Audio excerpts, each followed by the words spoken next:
सियासी तौर पर अगर देखें तो अपोजिशन की वही एक पार्टी है और उसकी वजह से मसाइल काफ़ी ज़्यादा हैं। तो आखिर में थोड़ा सा इस पर भी कमेंट चाहूँगी आपका कि अभी एक दिन पहले खान साहब ने अपने आप को पार्टी का पैटर्न इन चीफ बनाया है और ख़बरें ये आ रही हैं कि शायद वो जो पार्टी के चेयरमैन थे उनको हटा नहीं सकते थे क्योंकि कुछ कानूनी मजबूरियाँ थीं। आपके ख्याल में ये जो पिछले कुछ दिनों से बातें हो रही थी कि 5 जून गालिबन कल जो है वो समाअत होनी है 190 बिलियन पाउंड केस की, और उसमें पीटीआई की एक्सपेक्टेशन ये थी कि शायद कोई रिलीफ मिले, क्या आपको लगता है कि मुज़ाकरात की भी बात कर रहे हैं वो, फिर साथ में इस्टेब्लिशमेंट को भी चाहते हैं इन्वॉल्व हो, हुकूमत को साइड पे करना चाहते हैं? ऐसी पॉलिटिकल पार्टी, आप तो अपोजिशन में आपकी जमात अरसा रही है, किस तरीके से इस तरह एक सिस्टम चल सकता है पार्लियामेंट के अंदर रहते हुए, सेनेट में रहते हुए? सना, ऐसा लगता है कि पीटीआई जो है ना, वो हर एक पर तनकीद करने का समझती है कि उसके पास हक है। और हर उस चीज पर तनकीद करने का हक वो समझती है जिस पर के वो खुद अमल पैरा है, जिसे वो खुद करते आए हैं, जिसे वो बड़े धड़ल्ले से, बड़ी ढिठाई से करते आए हैं। बहुत सारी बातें हैं। मिसाल मैं अगर शुरू करती हूँ, फॉरेन इंटरफेरेंस। हम्म। जी, वो एक एब्सोल्युटली नॉट का ड्रामा। अरे भाई, एब्सोल्युटली नॉट किसी सवाल के जवाब में उसने कह दिया, आपने उसको एक ड्रामा बना दिया, प्रोपेगेंडा, क्योंकि ये एक प्रोपेगेंडा फैक्ट्री है।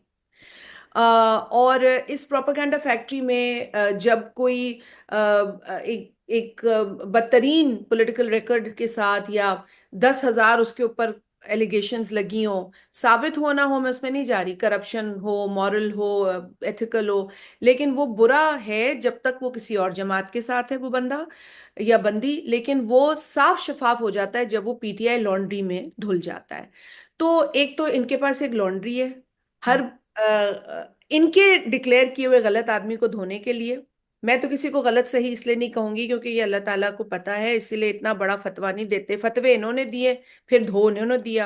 हम्म। उसके बाद फॉरेन इंटरफेरेंस, इन्होंने जा जाके American Congress, American house of representatives, इन्होंने सेनेट को घुस घुस के कहा पाकिस्तान के इलेक्शन में मुदाखलत करो। खतूत गए, आईएमएफ के पास गए, पाकिस्तान को बदनाम किया, पाकिस्तान के हवाले से ऐसे ऐसे खतूत लिखे जो मेरे 10 इख्तिलाफ हुकूमत के साथ होंगे लेकिन ये कदम मैं नहीं उठा सकती या मेरी जमात नहीं उठा सकती।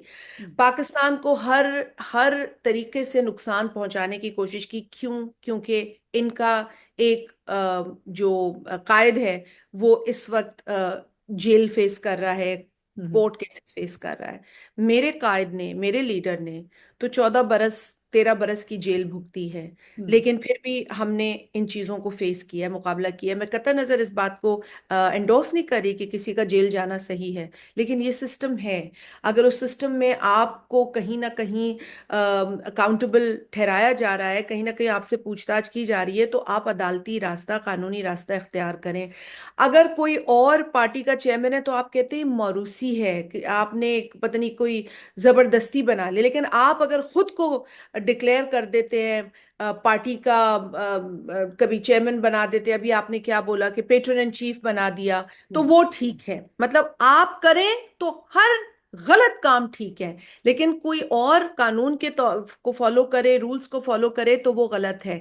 ये हम्म। क्यों? ये मतलब वाई, हमेशा इसलिए कहते हैं कि पीटीआई दो पाकिस्तान में यकीन रखता है। एक वो पाकिस्तान जो वो अपने लिए समझता है, और एक वो पाकिस्तान जिसको वो रद्द करता है, जिसमें तमाम और लोग हैं, आप भी हैं और मैं भी हूं। हम्म। सो आई थिंक इस तरह काम नहीं चल सकता। अगर पीटीआई को इस मुल्क में सियासत करनी है तो उसे अपने बलबूते पे करनी होगी। ये फॉरेन इंटरफेरेंस, अब अमेरिका में, यूरोप में, लंदन में बैठकर जो पाकिस्तान को गालियां देने के हवाले से इन्होंने ट्रोल सिस्टम रखा हुआ है, जहां लोगों को बाकायदा पे किया जाता है पाकिस्तान को जलील करने के। जल्लत और इज्जत अल्लाह के हाथ में है। आप अपने मुल्क को जलील करके खुश नहीं रह सकते। ये सरजमीन, ये मिट्टी हमारी है। ऐसे ऐसे लोग इंग्लैंड में बैठे हैं जो पाकिस्तान नहीं आते मगर वहां बैठ के पाकिस्तान को गालियां दे रहे होते हैं, हम्म।